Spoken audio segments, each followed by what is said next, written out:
Ladies and gentlemen, good day and welcome to APL Apollo Tubes Earnings Conference Call hosted by Emkay Global Financial Services. As a reminder, all participant lines will be in the listen-only mode, and there will be an opportunity for you to ask questions after the presentation concludes. Should you need assistance during the conference call, please signal an operator by pressing star and 0 on your touchtone phone. Please note that this conference is being recorded. I now hand the conference over to Mr. Amit Lahoti, Emkay Global Financial Services. Thank you, and over to you, sir. Thanks, Avirat. Good evening, everyone. I would like to welcome the management of APL Apollo and thank them for this opportunity. We have with us today Mr. Sanjay Gupta, Chairman and MD, Deepak Goyal, Director Operations, Anubhav Gupta, Chief Strategy Officer, and Chetan Khandelwal, Chief Financial Officer. I shall now hand over the call to the management for the opening remarks. Over to you. Thanks, Amit. Thanks, Emkay Global, for hosting APL Apollo for its Q1 FY26 earnings call. I welcome all the participants and thanks to all the participants for dropping by. One performance for APL Apollo Tubes was definitely below our expectations. The sales volume should have been higher by at least 5%, but there were various reasons why we could not achieve the target set by ourselves. Number one reason is the continued slowdown in the macro environment, which is evident from the weak industrial production data from the government side. As we know that for April and May, the IIP growth was mere 2 to 3%, and the expectations for Q1 FY26 GDP growth is also a bit on softer side. Reason number two, which resulted in loss of volume, was the elevated geopolitical tensions, which hit our volumes in two ways. Number one, India-Pakistan war, which impacted northern state volumes for almost 1 week, and then in the last 20 days of July, the Middle Eastern war between Israel and Iran. It led to lower volumes in the Middle Eastern market, and it hit our export volumes also from Indian mills. Third reason is the early onset of monsoon, wherein the construction activity got halted, whether it were ongoing projects or the commencement of new projects. Everything gets slowed down because no one was expecting that the monsoon should start or would hit the country within June month itself.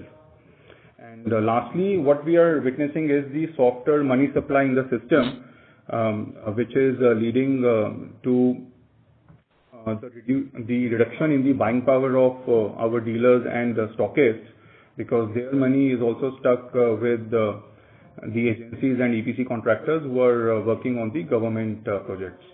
So what we are seeing is that the buying power of our channel partners has gone down a bit.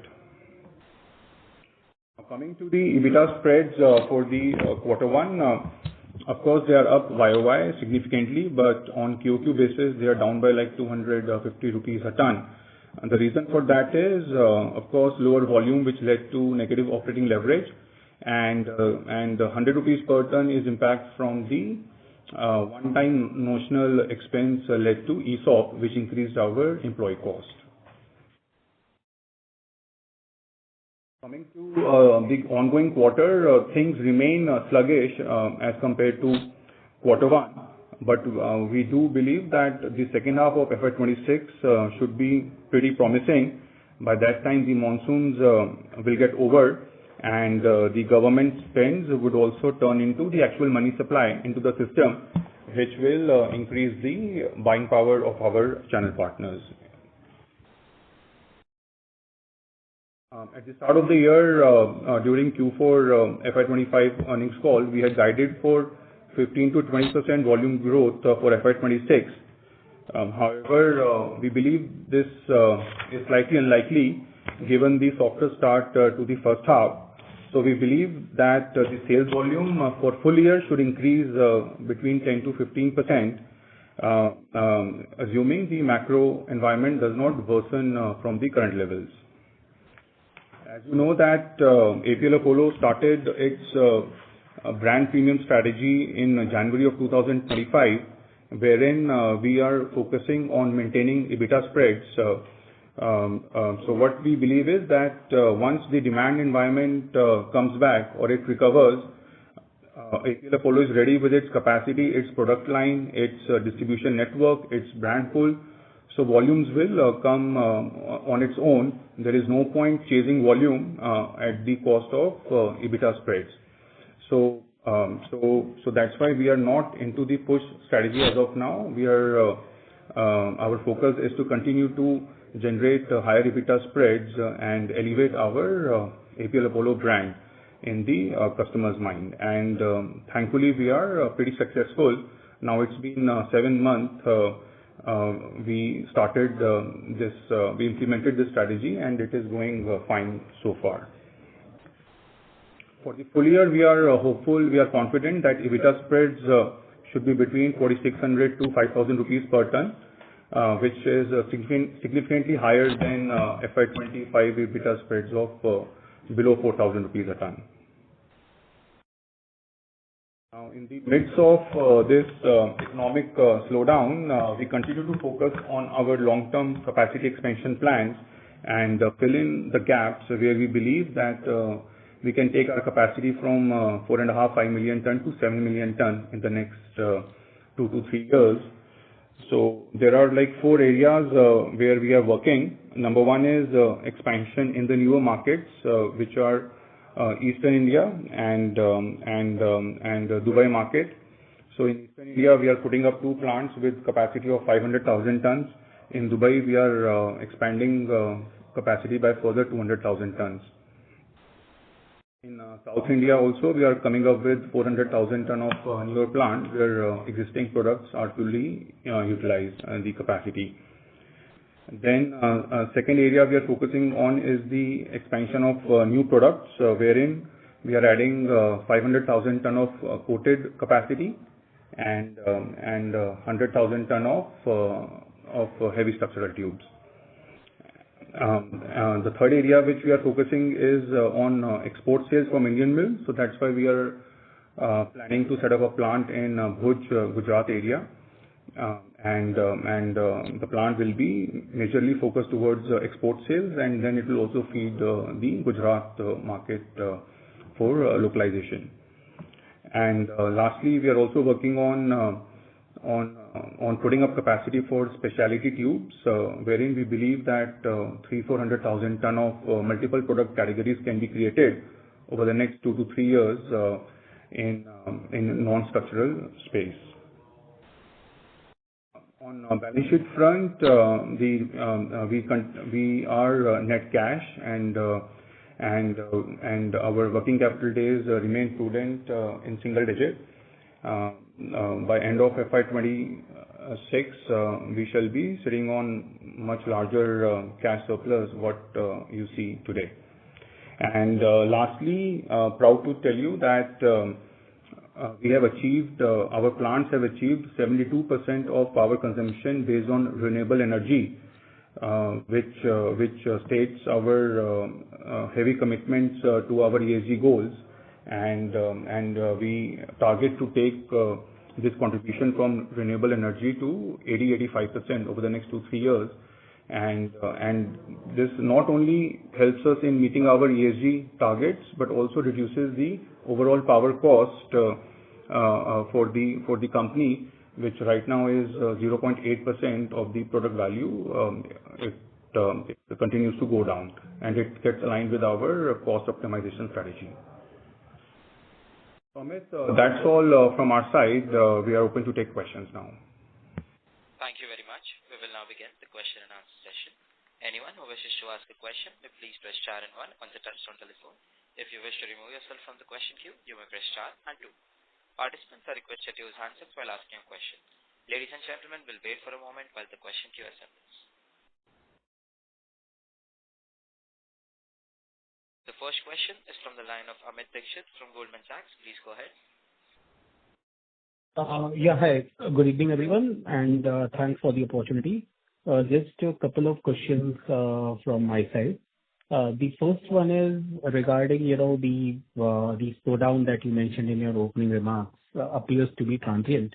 But how is the competition brewing up, particularly from your peers and in the general structure category, if you can highlight that? And do you see this payables build up largely possibly because of your cash strain on your dealers, essentially? So do you see it going away in H2? So just wanted your thoughts around the same.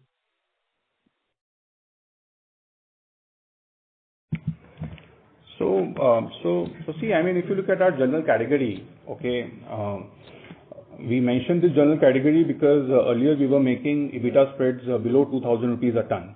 Right now, it's been 2 quarters that the EBITDA spreads are near about 2,800 rupees a ton. Right, so we are able to increase our margins by almost 1,000 rupees a ton in last 6 months. So it's no more commodity, right? Because and you can see that the volume also, it has not declined in last 6 months. So the market has absorbed this price hike, right? I mean, and in next few quarters, you will see that this general doesn't remain general, okay? Because everything is making superior margins. So this suggests that there is no competition in this space, even when we have increased our pricing. And this general also takes account of products manufactured in Dubai, right? Because this is as per the sizes, correct? And in Dubai, at the same size, we also make 4,000, 5,000 rupees per ton EBITDA spread, right? So I think, I mean, as a strategy of decommoditization, we are pretty much on track, and whatever we are producing in range of 50 by 50 to 100 by 100 mm range, right? APL Apollo has created its own niche, own brand in this segment. The competition is playing almost now 3,000 rupees per ton below pricing levels. Right, so we don't feel the heat from the competitors at this price point. And on second question, you talked about payable days, right? Yes. No, so payable days are not related to the stress at the dealer level. If you see our receivable days, it remains unchanged quarter on quarter basis. Creditors, of course, have come down because we generated cash, right? So we just kind of like, paid 2 steel mills in advance, right? And we did get some benefit also on cash purchases. Okay, fine. The second question is essentially on the employee cost. So you mentioned that there was a one-time impact of ESU. So possible to quantify that, and what could be the sustainable employee cost? Also, is there any element of dealer incentives in the other expenses? Right. So that notional ESOP cost was 6 crore rupees, right? So the going forward, you can assume 88 crores, 87, 88 crores to be the sustainable quarterly employee cost, which should come around eventually 600 to 700 rupees per ton, right? Right now, you would see it at 800, 900 rupees a ton, but the absolute employee cost will not go up from current levels, and it will settle around 600-700 rupees a ton. Okay. And dealer incentives, any element in this quarter? No. So no discounting, nothing. Okay. Thanks a lot, and all the best. Thank you. The next question is from the line of Vikas Singh from ICICI Securities. Please go ahead. Thank you for the opportunity. So my first question regarding your 10 to 50% volume guidance. Even if you look at currently, since the last year, second half was heavy, our asking rate is still closer to 900 KT or more. So, and you talked about the slowdown, which usually takes time to reverse. So just wanted to understand then which are the pockets from where we are generating this confidence of meeting that 15% kind of the volume guidance?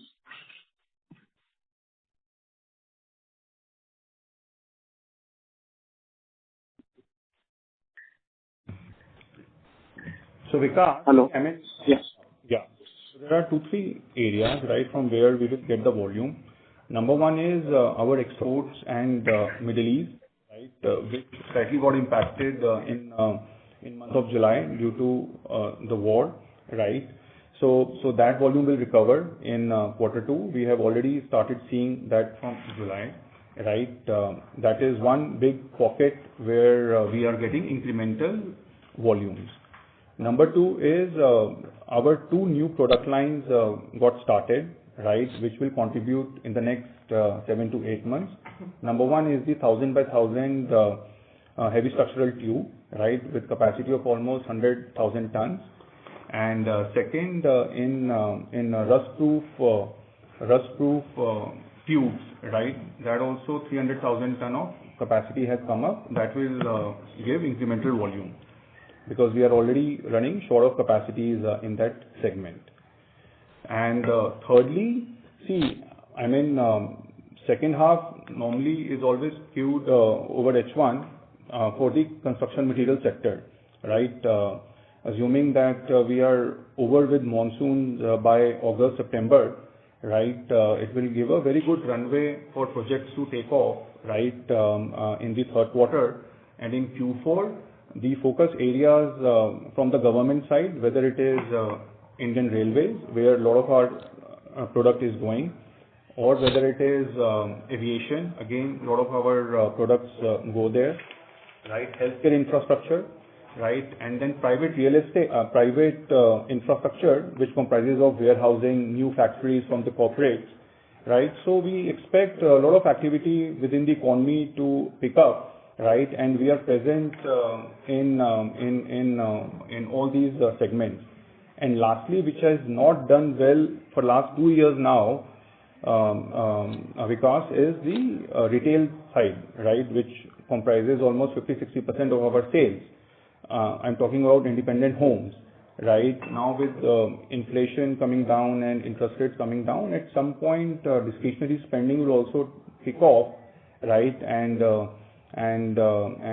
people will go for home renovation, home improvement, right? And our distribution network, our product portfolio, our innovation, our innovative products, everything will fall into place once we see pickup in that segment also. So I guess there are multiple levers, Vikas, which can give this asking run rate over the next 3 quarters. Of course, second quarter will remain soft, right, as far as July is concerned. But yes, a lot of skewness will come in the last 6 months of the financial year. Assuming macro does not worsen from here, right? Macro doesn't worsen from here. Noted. My second question pertains to our capital allocation. This has come in the past as well. Our capex requirement and working capital requirement is far below than the cash we are generating. So how should we look at the excess cash in terms of dividends you would distribute, or what would we do with that cash? If you could just throw some light on the capital allocation. So Amit, so there are 2 things, right? One is that if I generate $100 of EBITDA, okay, my operating cash flow will be similar, right? $95-$100. So we have created 4 buckets, okay, of $25 each. Number one will go for serving tax, which will go to the government, first bucket. Second bucket will go into capex. We are a growth-oriented company, right? We are looking for newer geographies, newer areas, newer products, right? So 20-25% of our cash flow we want to spend on capex. Third bucket of 25% is shareholder reward in form of dividend or buyback, right? It will depend on the board and shareholder approvals, right? But yes, we do want to distribute more dividends or go for buyback, right? And the last bucket, which is 25%, that is we are keeping as a buffer which gets added onto our balance sheet, and we repay our liabilities, right? So if you see that in Q1 also, our current liabilities, which are payables, creditors, are reduced by almost 400-500 crore rupees, right? So as we generate more cash, we want to have our balance sheet as totally liability free. We are debt free today, but we want to be liability free, and maybe we buy steel on cash and look for some discounts from the steel mills. Understood. If I may just ask one more question. See, our sequential, if you see, our value-added product sales has jumped 3 percentage points, and general has also relatively done pretty well. Still, our EBITDA per ton was on the lower side. In past, we have maintained that we have a low fixed cost kind of a thing. We are lean production. So what else we are missing, basically? If you could just give us some more color on that. So Vikas, I mean, the quarter-on-quarter EBITDA decline was 180 rupees per ton. Okay. Now, out of this, employee cost is almost higher by 300 rupees a ton on Q2 basis. So actually, because of better value-added mix, right, our EBITDA spread increased by 100 rupees a ton. If you look at my gross spreads, they also increased by like 400 rupees a ton, right?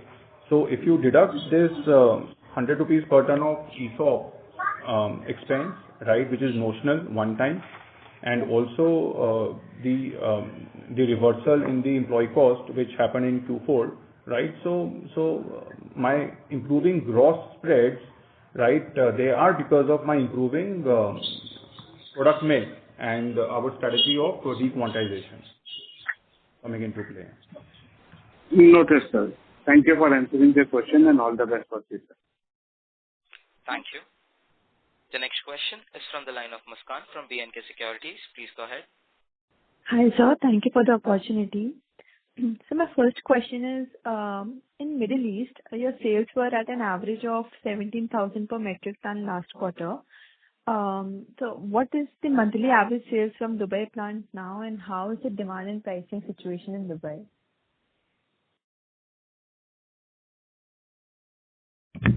So the mix, I mean, the run rate was same, right? It was supposed to go up in July, but because of the tension which came from the geopolitical war, right, the run rate got a bit disturbed. So overall, Dubai contributed 6% to our overall volumes.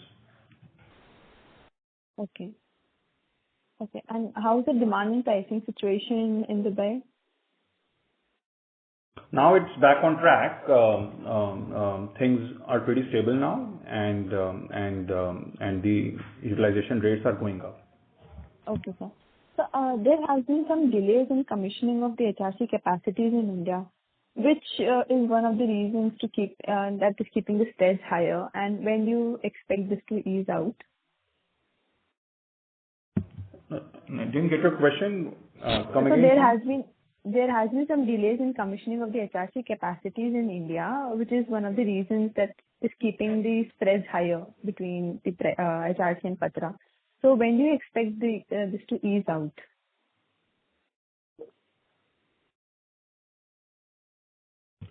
See, I mean, commissioning a steel plant is 5 to 6 years process, right? I mean, delay of 6 months, 1 year is very normal when projects at such large magnitude come online, right? So we expect that in second half, steel supply should increase, right? And then depending on like what's the pricing strategy from the steel mills, we'll see how spreads behave. But I mean, when APL Apollo decided to change its strategy to elevate its brand in January 2025, so we were pretty sure that I mean now, I mean our general segment should not fight with Patra, right? And we are confident that within the same segment we can demonstrate the desired volume growth.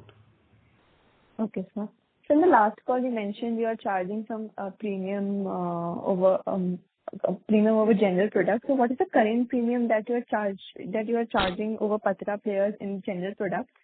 And if there is continued increase in spreads between HRC and Patra, and also introduction of SG brand, do you expect the EBITDA per metric ton for general products to sustain? Okay, so coming to first question, that we earlier, when we increased our prices, before that, we were selling, or I would say our competitors who make HR coil based structural steel tubes, they were selling 1,000 to 1,500 rupees per ton below APL Apollo pricing. Okay, now the gap is 3,000 rupees after we increase our pricing by 1,000 to 1,500 rupees a ton, right? Adding to this, that HR coil tube pricing and Patra pricing will always, like, right now the gap is 8 to 10,000 rupees a ton, right? And with us, with Apollo increasing its selling price by 1,500, 2,000, so that is 10,000 rupees per ton, and with competition against Patra could be 8,000 rupees a ton, right? So again, see, I mean, as a strategy, whether to add products, whether to utilize capacities, right? Our business model is to switch away from that general sales, right? Which can impact volume or which suffer because of this gap which is between Patra and HR coil. We want to move our business model away from this and be consistent with the construction activity in the country. Okay, sir. Sir, one last question. The SG Mart has won orders of solar module mounting structures under APL Apollo Sunsteel. How is this product different from the products that Apollo is trying to cater to solar industry? Could you please talk about the order wins in solar? No, so they are very different, right? What Apollo does for solar sector is the manufacturing of top tubes, right? Or our flat steel, which goes into solar mounted structures, right? That's like pure manufacturing. What SG Mart is doing is mild processing, profiling of solar structures. So both are very, very different products, and they have very different applications. Okay, sir. Okay. Thank you so much. Thank you. The next question is from the line of Pallav Agarwal from Antique Stock Broking. Please go ahead. Yeah, good evening, sir. So with HRC prices, softening a little from the month of June, so do you expect any destocking at a distributor level? Pallav, it's been almost 1.5 years that dealers have been destocking only, right? From October 2023, when we started seeing the decline in steel prices in India, except that 2,000-3,000 rupees per ton uptick which came in March, April 2025 after the tariffs were imposed. Okay, dealers have been sitting light only, like, since October 2023.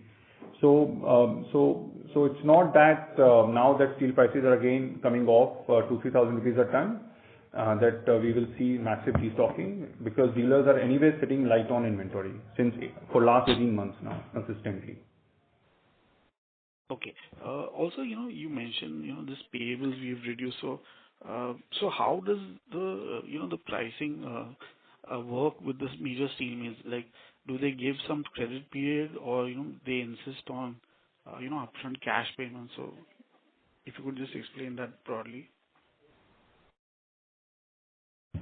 So Pallav, this is a bit sensitive matter, but what I can tell you is that we have been getting credit from our suppliers, right? As you would see, creditor days of 25-30 days throughout in our balance sheet. Now with surplus cash coming in our books, we want to reduce some current liabilities and see if we can get some extra discounts, which we are, but quantum is a bit sensitive to discuss. Sure. Okay. Yeah. Thank you. Thank you. The next question is from the line of Sneha Talreja from Nuvama. Please go ahead. Hi, good evening, sir, and thanks a lot for the opportunity. Just a couple of questions from my end. We, of course, entered to, H2 demand revival, and we always do that in the building material space. but what's the real change that we're expecting, and how confident are we for that demand pickup, especially on the infrastructure part as well? So Sneha, two, three factors which give us confidence. Number one is like the critical infrastructure from the government side, whether it is railways, aviation.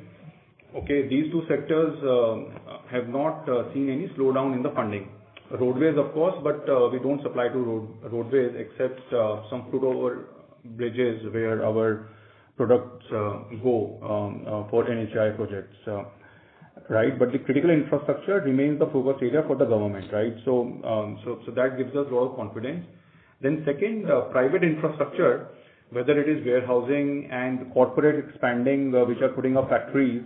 So our structural steel tubes go in both the segments, right? Then another category in private infrastructure is commercial. Whether it is like large developers, organized developers adding more A grade, B grade office space, data centers which are coming up, right? It requires a lot of steel, structural steel tubes. Then the third segment which we see as sunlight area is solar, right? So whether it is torque tubes or our flat steel which is going in this segment, we are getting good traction from here as well. So yeah, mix of these segments, Sneha, we believe that second half should be significantly better than first half. Understood. So secondly, on the the primary and the secondary steel gap, I clearly recall that you telling that things actually worsen when gap hits 10 odd rupees until 8 odd rupees probably you were safe. We are almost at that level now. Are you seeing, demand moving back on the general structure side to Patra players? If yes, or if, what is the structural way of dealing with this volatility? Because whenever we see gap reducing, we of course see great amount of volume uptake for your company, but then it always reverses whenever the gap extends. What is the structural way of looking at this gap? So Sneha, addressing the second part first, right? As a strategy, we are decommoditizing our portfolio, right? So that means we add products such as heavy structural tubes, light structural tubes, coated products, right?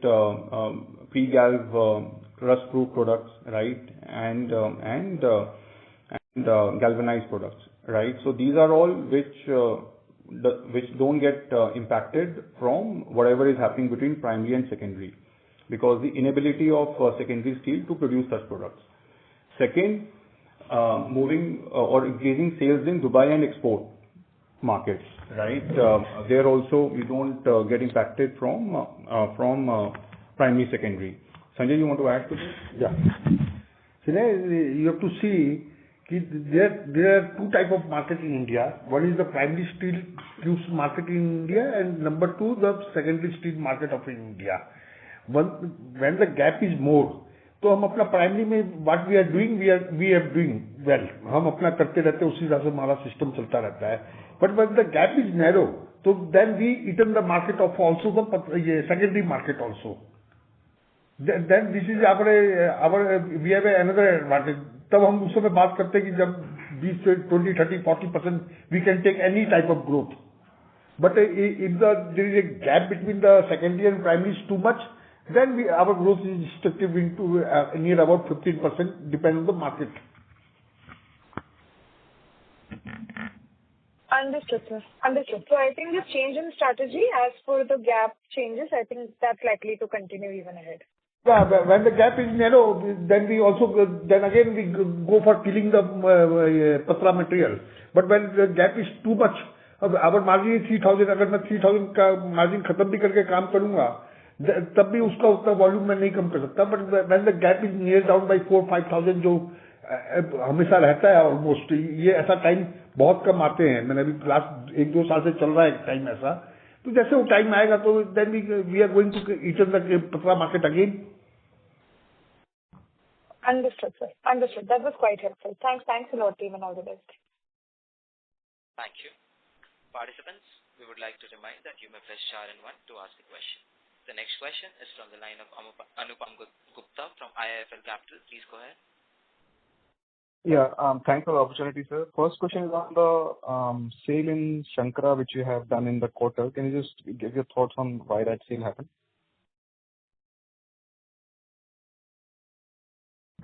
So Anupam, when we had invested in Shankara, right, in March, April of 2022, the idea was to have a small stake, right, to ensure that Shankara starts selling more of APL Apollo products, right? At that point of time, our market share on Shankara counter was like 20-25%, whereas all our distributors of large size were selling 80-90% of Apollo products, right? So we wanted Shankara to sell more of APL Apollo products, so, right? And we identified that the company needed some capital, which we infused, right? And there was this understanding that with this infusion of capital, Shankara will start selling more of APL Apollo products. So in last 3 years now, 3.5 years, the sales on Shankara counter has quadrupled. Okay. Now that we have achieved this target, okay, there is no point of holding Shankara shares, right? Anyway, stake was below 10%. So we sold 4.5% last year, and the balance shares we sold in last quarter. So yes, I mean, now the dependence between Shankara and Apollo is high on both of the sides, right? So there is no benefit or advantage of Apollo holding shares of Shankara. Understand. Okay, and second question is on the general structures profitability.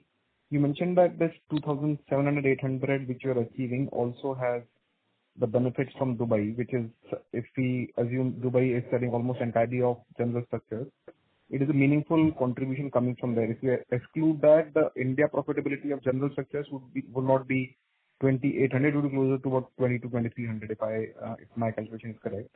Anupam, it will be 2,400-2,500 rupees a ton. Okay. So are you comfortable with that level, or that again comes at risk as this gap is increasing?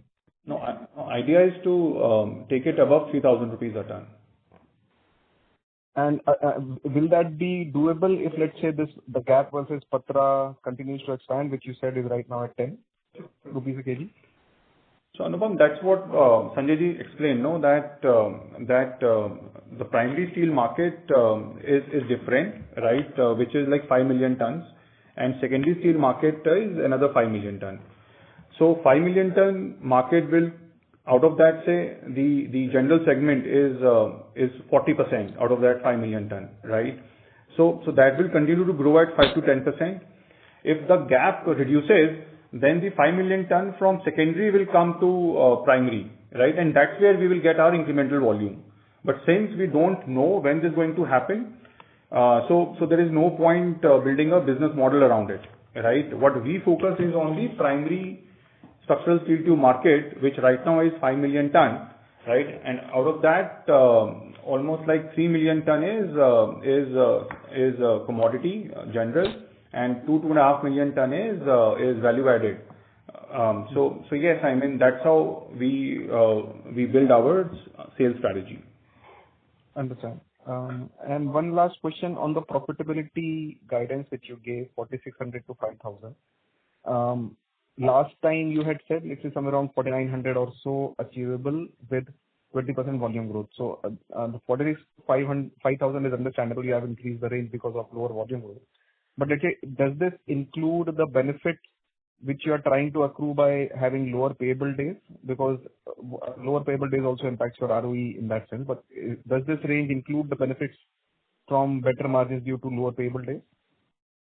Of course, yes. But it, like, you know, it was just like in the last month of July only, like we could have such cash to lower our payable days. So yes, we are talking to our suppliers.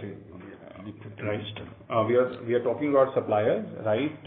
And if we see the benefit, then yes, we'll continue with the strategy. If we don't see the benefit, then the surplus funds will generate 6-7% of fixed deposit rate. Right. Okay. Okay. And one last question, sorry. On employee cost, you said the ESOP cost is notional, but your note says that no ESOP was granted so far. So has this ESOP, which you have approved in today's board meeting, the notional cost for that has been booked entirely, or will it recur in the following quarter? No. So today board meeting approval is separate. This was for the previous ESOP, which were issued like a year and a half back. They got accrued and they're getting converted, so that's why this notional. So what you have announced today, that will have additional cost in the following quarters? This is just an approval. We have not decided how much, what ESOP will be given. I don't think in next 12 months we'll be issuing any ESOPs.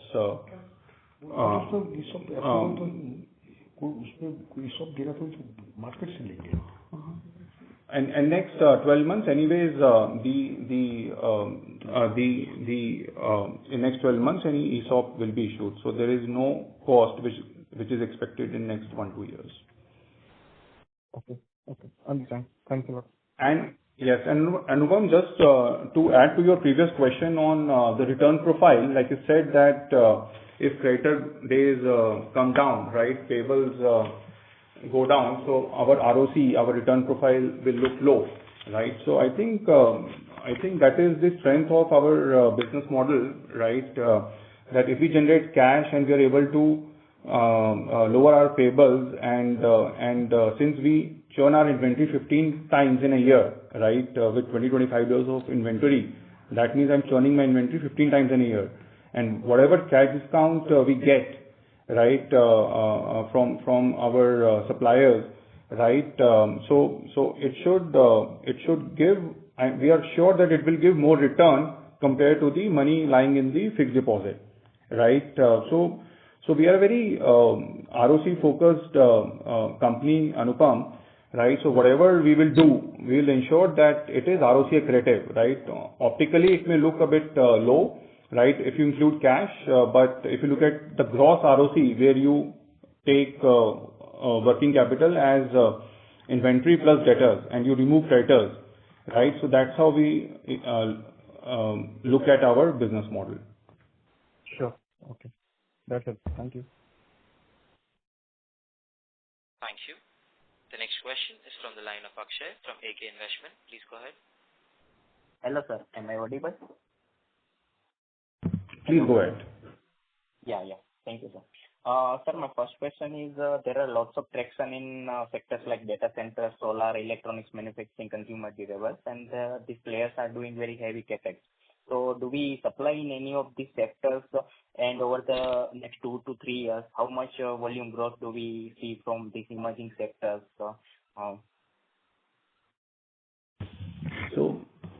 If you talk to the large fabrication companies in India, some are listed also, right? These companies are called pre-engineered building companies, PV companies, who take contracts from all these corporates who are expanding massively, right? And why only such companies? Even APL Apollo is putting up 4 plants, right? So yes, Indian corporate is expanding and they are putting up a lot of new facilities, new plants. So yes, these large PV companies, they do take a lot of hollow steel sections, a lot of structural steel tubes from APL Apollo, and our market share is 60-70% in this segment. We expect the growth to be 20-25% for the next 3-4 years, particularly for this segment. And that's why on this conviction, we introduced 1000 by 1000 diameter pipe, which obviously we are first in India and second in the world to be able to produce such an SKU. Okay, sir. And sir, what is the current capacity utilization in our Raipur and Dubai plant? So Dubai plant is around 60% plus, and Raipur is tagged below 60%. Okay. And sir, earlier we said that we are supplying our steel tube to Indian Railways. So which are the use cases in Indian Railways. Can you please justify? Indian Railways, all the modernization of railway station which is taking place, right? Maximum railway stations are coming on steel, and that's where we are supplying. We have given list in our presentation also, almost 20-30 railway stations where we are supplying our products which are under modernization. Okay, sir. Okay. Fair enough. Thank you so much. Thank you. The next question is from the line of Hardik from Whitewave. Please go ahead. Hello. Yep. Hi. Thank you for taking my question. First question is, why is your EBITDA per ton lower in this quarter compared to last quarter? And the second question is, last quarter you had mentioned that you want to reach ROIC of 35% next year and 45% the next year. Will it be achievable saying that trade payables increase? Thank you.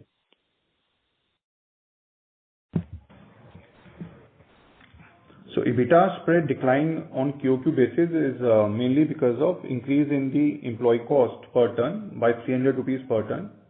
Okay. So employee cost goes up as the volume declined, right?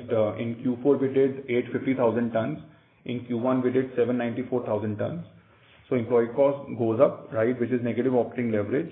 And second was, like I mentioned, was the ESOP expense, which is notional and one time, right? So if you exclude that, we will be at similar EBITDA spreads what we achieved in Q4. Coming to the second question, payable days. See, I think at least as businessmen, what we believe is the real ROC, which is based on gross working capital, right? Because creditors also we consider as liability, which we have to repay, right? Like you have liability in form of borrowings from bank. Same way we consider current liabilities something which you have to pay to our steel suppliers no matter what, correct? So yes, optically 35% will not look on paper if we reduce our payable to zero, right? But like I said, that will depend on like how much discounts we are getting by making cash payments, right? It's too early to comment on that. And if at all, like our investors, shareholders, board suggests that no, ROC should be 35%, so we can always go back to taking credit again from the steel suppliers, right? So I think it's something which the shareholders and board have to take decision, right, along with the management, like what is good for the company, whether to show optically 35% ROC or to generate more cash if we are able to churn our inventory by 15 times in a year and generate more return than a fixed deposit return of 6-7%. Yeah, but the fixed deposit, instead of fixed deposit, you always have the opportunity to reinvest, right? Isn't that always the goal of APL Apollo? Okay. Say it again. No, instead of the fixed deposit which I mentioned, you always have the opportunity to reinvest back in the business. So how is that not a case? So 25% of our cash flow we are investing in adding capacities anyways, no? And if there is more opportunity, so yes, we will spend on increasing capacities, or it could be some inorganic growth opportunities, whatever comes our way. Okay. Good. Thank you. Thank you. Participants who wish to ask questions can press star and 1 now. The next question is from the line of Neil Shah from Purnartha Investment Advisors Private Limited. Please go ahead. Hello. Thank you for the opportunity. So I would just like to repeat on one of the previous questions. So can I know our EBITDA spread guidance for the current year and also the revenue guidance and the volume growth guidance?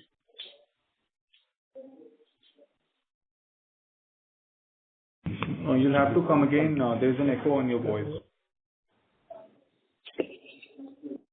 Hello. Am I audible? Go ahead. Yeah. So can I just know the EBITDA spread guidance and the volume growth guidance for this year? Volume growth guidance is 10 to 15% for the full year, and EBITDA spread guidance is 4,600 to 5,000 rupees per ton for the full year. Okay. Thank you. And what about the top line? Top line will depend on how steel prices. How do you expect the prices to move? I mean, that's difficult to answer because that's not in our control. So we don't work on like how prices move. What we want to protect is our EBITDA spreads, no matter how steel prices behave. All right. Thank you. That's it from my side. Thank you. The next question is from the line of Andre Purushottam from Cogito Advisors. Please go ahead. Yeah, I noted that your value-added products were about 61% versus 56 or 58 the previous quarter.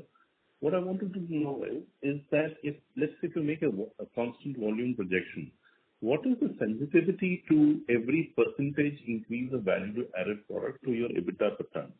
So let's say if it goes from 61 to 62, what is the incremental EBITDA per ton that you get? And is there any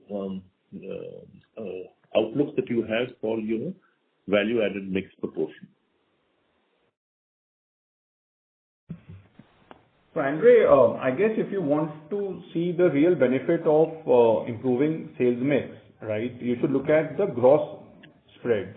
Okay, now in Q1, our mix improved versus Q4 last year, right? And you can see that our gross spreads also improved by 400 rupees per ton. But that did not translate in 400 rupees per ton, yes, my gross spreads, right? But it did not translate into EBITDA spread improvement because my volumes were lower, so there was negative operating leverage came into play, right? And secondly, this ESOP cost, which was notional, right? Now, if I remove that, then I mean EBITDA should have been much higher compared to Q4 last year. Now, coming to the sensitivity, it is tough to say because APL Apollo has like 5,000 plus SKUs, right? Out of those, 60% are value added. Now, within value added also, we have products which generate 4,000 rupees per ton, and then we have products which may generate 15,000 rupees per ton EBITDA also, right? So depending on which segment does well in which quarter, right, that's how the spreads will improve. But one thing I can tell you is, as our sales mix continue to improve, our spreads will also improve in the similar pace. So, would you be able to guide us to what this 61% could look for the entire year? What is 61%? I think it should remain. Yeah, so I think it should remain at similar levels. Our ultimate goal with 7 million ton capacity, which will be live by FY28, we will be 70-75% value added. Okay. Thank you. Thanks, Padma. Thank you. The next question is from the line of Shweta Dikshit from Systematics. Please go ahead. Hi, thank you for the opportunity. Anubhav, just wanted to, I joined a little late, so not sure if you addressed this before I joined, but volume guidance for the year is now 10-15%, which was 20% last quarter. So any reason behind this revision? Shweta, yes, the earlier guidance was 15 to 20% growth for the full year. Now it is 10 to 15%. The reason for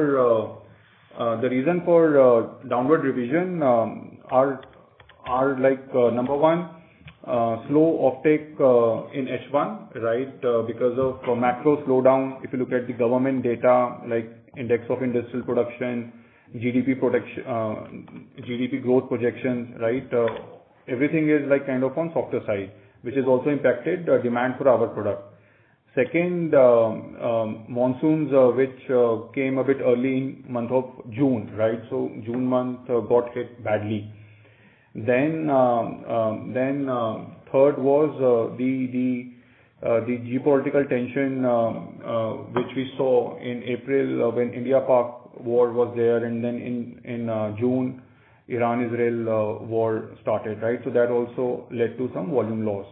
And also if you look at the money supply in the system, that's also a bit slow. So our dealers, stockists, channel partners, they don't have too much of money rotation going on, right? And this is not only for our sector. You look at the other construction material, other consumer related channel partners, they will have the same issues, right? So that's why we kind of revised down our guidance from 15-20% to 10-15% because of the slower offtake in H1.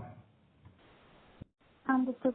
And any potential revision if we see a second half to be stronger than we expect, then or is this the final guidance that we are at least as of now seeing?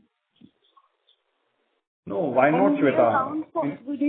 Are you also including your view that second half should be better? So does this include your view on the second half being stronger, or there could be an upside to this number?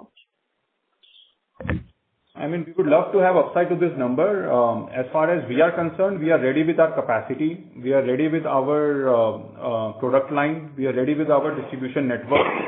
We are ready with all the working capital which is required to fund this growth, right? Our brand pull is there in the market. It's just that some external pull comes in, right? And then yes, I mean, if environment supports, right, the growth can be better than 10-15% for the full year. Nothing stops us from achieving higher growth.